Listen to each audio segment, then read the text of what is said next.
In this video, we're going to be going over how to generate a QR code for your Instagram profile. So when you share it, someone scans it, it will bring them to your profile. They can check it out, follow you, send you a message, etc. So what we're going to do is make sure we are on our Instagram app. We're on our Instagram profile. So we're going to click the bottom right, that little bubble, make sure we're on our profile here. And all we're going to do is go and click where it says share profile near the very top up here, that center button, share profile. And then it will automatically bring up this QR code here.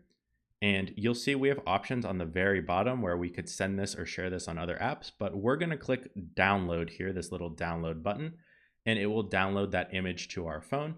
Now, there is an edit button in the top right, that little pencil. If you click that, you can change the color of this. You can change the background around if I wanted to, but you have a couple different options to edit this if you wanted to change how it looked. So I can change the background as well and even upload my own image. So you can edit this around, change it however you want it to. I think the gradient looked pretty good, so I'm going to save that. And again, I would click download here, and you could download QR code, which is what we're going to want to click, and it will download this code. And anytime anyone scans it, it will bring them to your Instagram profile.